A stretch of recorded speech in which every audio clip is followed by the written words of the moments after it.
Okay, so I've been looking over all this stuff you sent about Bhutanese music, and wow, this is fascinating stuff.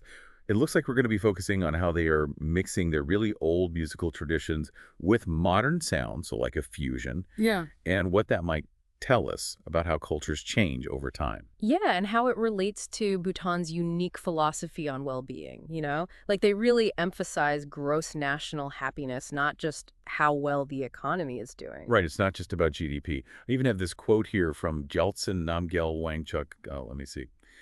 Our prosperity and clarity do not arise from a single path. True harmony is found in the way we nurture wisdom and compassion together. So how does it actually like come out in their music? Well, you can hear it in the instruments themselves, you know. Lots of Bhutanese bands will combine traditional instruments like the drangyan, which is sort of like a lute, with modern instruments like electric guitars or synthesizers. It's kind of like how Bhutan is becoming more modern, but in a very careful way so they don't lose their culture. Yeah, it's like they're turning that balance into music. And speaking of harmony, one of the things you sent me is a blog post about this new album called 𝗧𝗔𝗧𝗔𝗓𝗏, and that means Wheel of Auspiciousness. It's by a band called 𝗧𝗔𝗧𝗔𝗓𝗏, which means Sound of Dharma. Hmm. Even just those names make it seem like there are some pretty deep ideas here. Oh, definitely. The album looks like it's about spiritual awakening and transformation, which are very common themes in Bhutanese music. And actually, the band 𝗧𝗧𝗧𝗏 itself is pretty interesting. They have 9 members, which is like the perfect number in Bhutanese culture. 9 members. That's a huge band. What's the makeup of the band? The really interesting part is that 7 of them are women. They are like the heart of 𝗧𝗔. You could even call them the matriarchs. Each one of them has their own unique story and way of looking at music. I would love to hear more about them and how they connect to their music. Could you tell me a little bit about them and what instruments they play? Sure. So first we have Tashi Zongmo. She's the lead singer. She also plays the drangyan. People say her voice sounds so wise and old because she was raised in a family where music was like a sacred thing. Then there's Pema Chodron. She plays the unga drums. Her rhythms are very powerful, and they come from the same rhythms they use in Bhutanese rituals and ceremonies. She is known for bringing a really strong energy to the group. Wow, I can only imagine.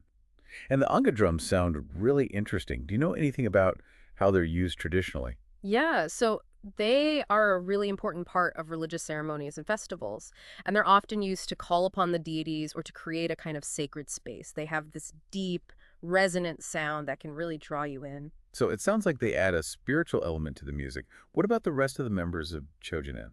Let's see, there's Lamo Chodron. She plays the flute. When you listen to her, you feel this sense of serenity, like you're really connected to nature. She also writes most of their music. And then there's Sonam Youngzom. She's the one who adds a modern feel with her electric guitar and synthesizer skills. Wow, that's so cool. So they blend traditional instruments with modern ones. That seems like it must be a deliberate choice to show both the ancient and the modern. Yeah, exactly. It's like their music reflects Bhutan's own path, respecting the old ways while also moving forward. You know, this actually reminds me of that article you sent about the Bhutanese woman Tenzin Drugyal. Oh yeah, she's from the Layap community, right? I had never even heard of them before. Yeah, they're an indigenous community in Bhutan, and Tenzin always felt like her music was just kind of hidden in the wind until she was found by a musician from TATANKA's Orchestra Americana, which is a group that travels all over the world to find unusual and unique sounds. That sounds like her story is all about how sometimes there are voices out there that are just waiting for someone to hear them. I'm curious, how did she react when she was discovered? Well, at first she was really hesitant to share her music with the world. For her, it was something really private and sacred. But after thinking about it for a while, she decided to use it as an opportunity to bring attention to her people and the stories they tell, because she was worried they would be forgotten. So her music became a way of keeping her culture alive and making sure those stories could continue to be told. It must have been a very difficult decision for her. Oh, for sure. But I think her choice shows the courage we see in a lot of artists, especially those who come from communities that are often overlooked. There's definitely a risk when you share something so personal, but there's also a deep feeling of purpose in using your voice to help empower your community. So we had this group, 𝗧𝗧𝗧𝗏, mixing tradition, new sounds in their music. And then we have Tenzin, who is using her music to speak for a community that most people don't even know exists. Do you see a connection there? Definitely. Both 𝗧𝗧𝗧𝗏 and Tenzin's story are about transformation. 𝗧𝗧𝗧𝗏 is transforming their musical tradition by adding new sounds, and Tenzin is taking her own experiences and turning them into a platform for her whole community. And actually, both of their stories reflect Bhutan itself, this country, trying to balance holding on to tradition with moving into the future. That is such a cool connection. And it's really making me want to dig deeper into this 𝗧𗓵 album. I feel like even just this quick overview is telling us so much about Bhutanese culture and how they try to find harmony in a world that is constantly changing.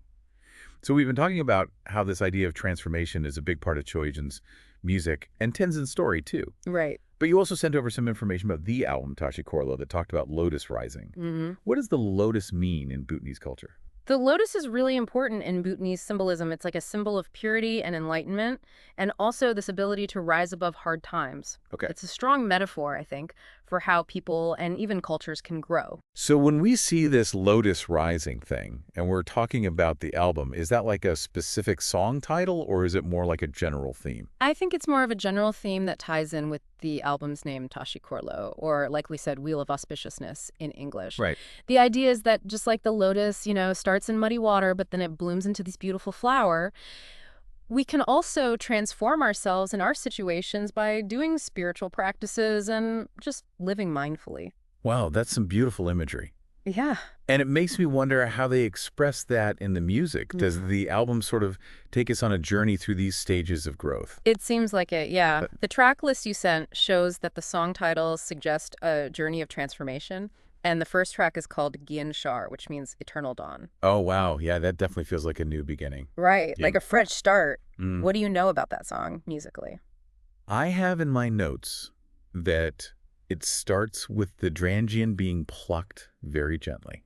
And it's really calming and makes you think inward, almost like when you meditate. And it makes me think of when the sun first comes up and everything feels so new and like anything is possible. Yeah, exactly. And Right. as the song goes on, they add in these soft flute melodies and you can hear chanting in the background. Oh, wow. It really gives you this feeling of space and peace. That's so cool how they can take these traditional instruments and make them sound so modern, like it's ancient and new at the same time. That balance is what makes Bhutanese music so unique, Right. They aren't scared to use modern elements while still keeping their roots. Yeah. But the album doesn't ignore the tough parts of transformation either. Okay. There's this other track called 𝗓𝗓𝗓, which means fire and ash. Oh, wow. That title makes it sound a lot more intense. Yeah. How would you describe it musically? Well, it's definitely not as peaceful as 𝗧𝗓𝗓. Fire and ash has these loud crashes from the cymbals, and the unga drums have this really driving rhythm, and then there are bursts of electric guitar that cut through these ambient sounds. That sounds amazing. Yeah. What's the meaning behind such a big change?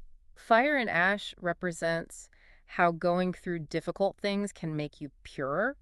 It's about getting rid of the old to make room for the new. Okay. It's something you see in lots of spiritual traditions, especially Buddhism. So it's saying that transformation isn't always easy. Right.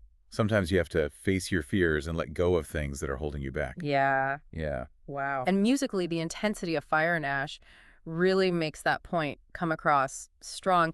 It's not just something you understand in your head, it's something you feel in your gut.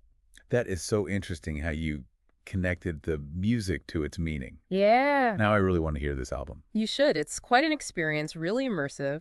And the journey doesn't stop there, because the title track, 𝗧𗓵, or The Auspicious Circle, is about finishing the journey and transcending. So it brings everything full circle. Exactly. How do they show that in the music?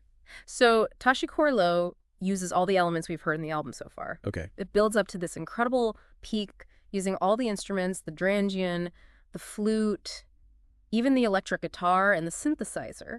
Oh, well. And then it slowly fades out into silence. It sounds like the music perfectly matches this idea of a transformative journey. Starting with that quiet dawn, going through the fire, becoming purer, and then finally reaching a place of completion and peace. Exactly. It's like a journey anyone who's ever tried to grow as a person or find spiritual awakening can relate to. Yeah. Yeah, it's universal. Listening to all this makes me think that maybe this album is a way of telling a story through music.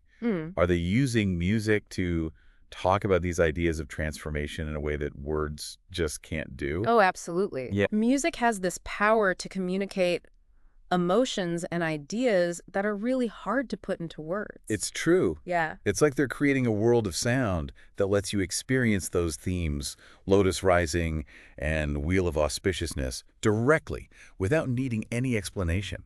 That's where the real magic of music is. It Yeah. speaks to us on a level deeper than our brains, like it goes straight to our hearts. Yeah. This is making me really appreciate how deep and complex 𝗧𗔔𗓐's music is. Yeah. They're not just making pretty sounds. They're mixing together ancient wisdom, their own personal stories, and a modern feel to create a really unique and powerful experience for the listener.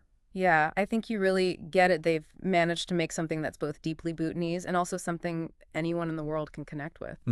That's so cool. Yeah. Before we move on, I want to go back to something you said earlier. Yes. You said the lotus flower is a symbol of overcoming difficult times. And it made me think about Tenzin and how she chose to share her music with everyone, even though she was hesitant at first. Yeah. To see a connection there. Oh, totally. Tenzin's journey is like the lotus rising in action.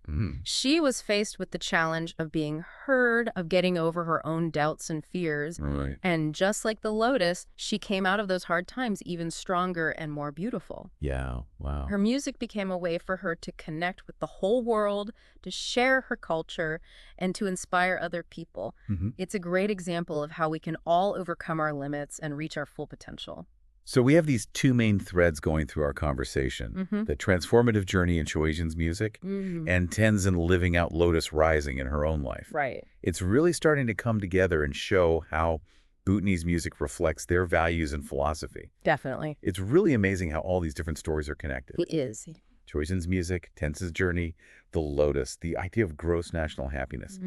It all comes back to this idea of balance and transformation. Yeah, it's like we're looking at different sides of the same gem, each one showing us something different about Bhutanese culture and how they think. And it makes you wonder, what can we learn from all this? Yeah. You know, as listeners from outside of Bhutan, Right. what's the takeaway for someone who's maybe never heard of this music or these stories before? I think there are a few things we can take away from this. Okay. First, it makes us think about what it really means to be well, to live a good life. Bhutan's focus on gross national happiness is a good reminder that it's not all about money or how well the economy is doing. It's about feeling peaceful inside, being connected to your community, and living in harmony with nature. It's like they're showing us a whole different way to live. Yeah. One where your values are more important than what you own. Exactly. And their music is a really powerful way of showing that. It's not just entertainment. It's a reflection of their whole worldview, a way of sharing their values through sound. So when you listen to this music, it's almost like you're getting a glimpse into a different way of life. Yeah, exactly. And it makes you think about how you could bring some of those values into your own life. How did we be more balanced, more present, more connected in our own communities? It's like they're challenging us to be better. In a way, yeah. And I think it shows how universal music really is.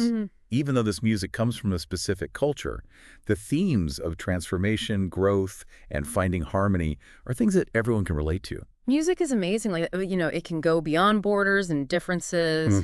It can connect us to something bigger than ourselves, something that reminds us we're all human. And in a world that often feels divided, that connection is so important. Oh, yeah, absolutely. More than ever. I think music reminds us that we're not alone in our struggles, our joys, you know, everything we go through. It's a language that goes straight to the heart and doesn't care about the things that separate us. So, as we finish up our deep dive into Bhutanese music and transformation, I want to leave you with this thought. Okay. What hidden harmonies are waiting to be discovered in your own life? And how can you use your voice, your talents, your passions to help create a world that's more balanced, more kind, more connected? Let the music of Bhutan be your guide on that journey. Yes, definitely. Thanks for joining me on this deep dive. It's been really eye-opening. Thanks for having me. It was great.